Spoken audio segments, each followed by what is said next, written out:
With styling borrowed from the 1980s Honda CRX and a hybrid powertrain borrowed from the 21st century Insight, the Honda CRZ is two completely different cars in one. Not only that, but the car's chief chassis engineer referenced the Mini as a goal for driving fun, the VW Scirocco as a benchmark for comfort, and the Lotus Elise as a constant inspiration. Crikey O'Reilly, that is a lot of reference points. What it boils down to is this. Honda claim that the CRZ is the world's first sporty hybrid. So have they managed to turn what sounds like a far-fetched oxymoron into well-judged reality? For the CRZ, Honda have made the Insight's petrol engine bigger and more powerful. 1.3 litres has become 1.5, and 87 brake horsepower has become 112, with an added 14 horsepower from the electric motor.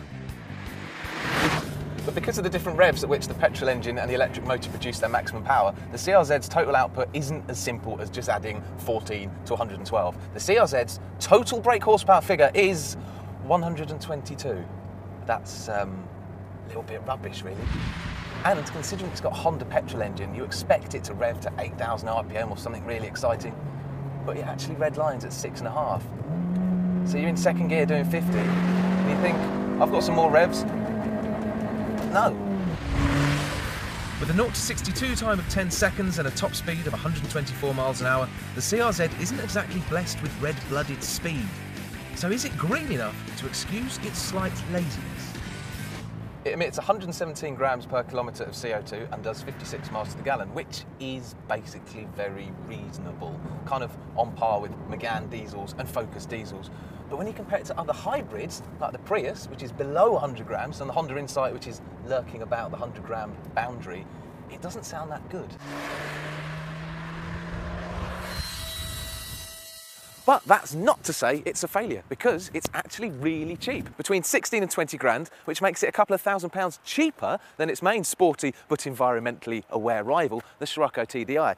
And, unless you're a complete pedant, it's just as fast and just as economical as one of them. And as smart as the Scirocco is on the outside, it can't compete with the CRZ's interior. Compared to the VW's rubbery but dull womb, the Honda's hub looks mad and brilliant. And if you have this top-of-the-line GT model, you'll get things like a glass roof, sat-nav and leather seats as standard.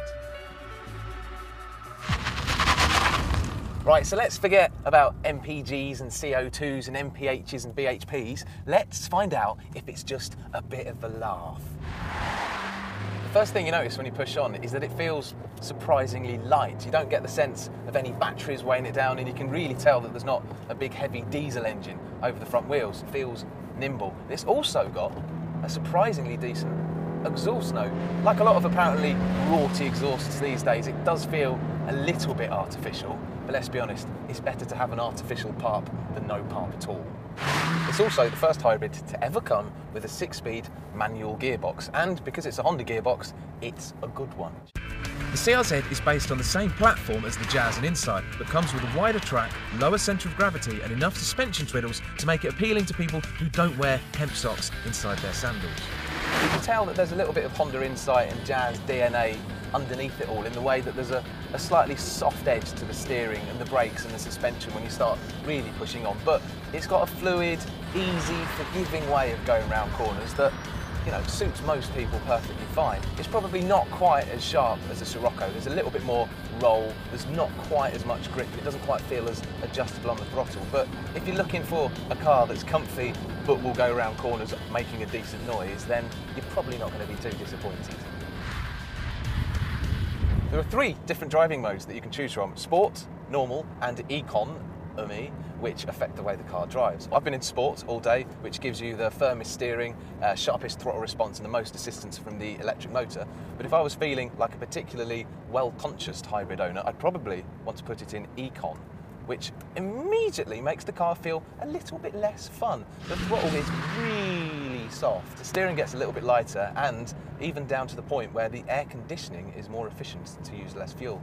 To be honest, it only really works in sport mode, because even when you're in sport, it feels slightly compromised by its environmental ways, and when you press either of the other 2 buttons, it just softens it up to such an extent that you don't feel like you're in a sports car at all.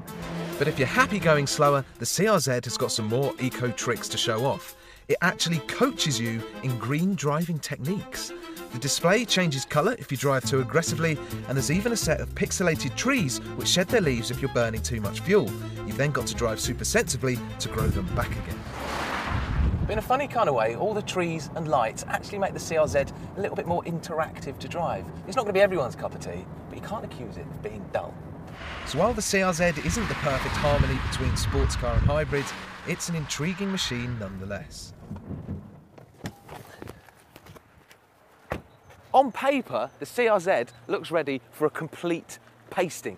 But when you put aside the slightly middle-of-the-road performance and economy figures, you're left with an interesting, enjoyable, interactive little coupe that's also really good value. So Honda have just about managed to turn the concept of a sporty hybrid from oxymoron to reality. Just.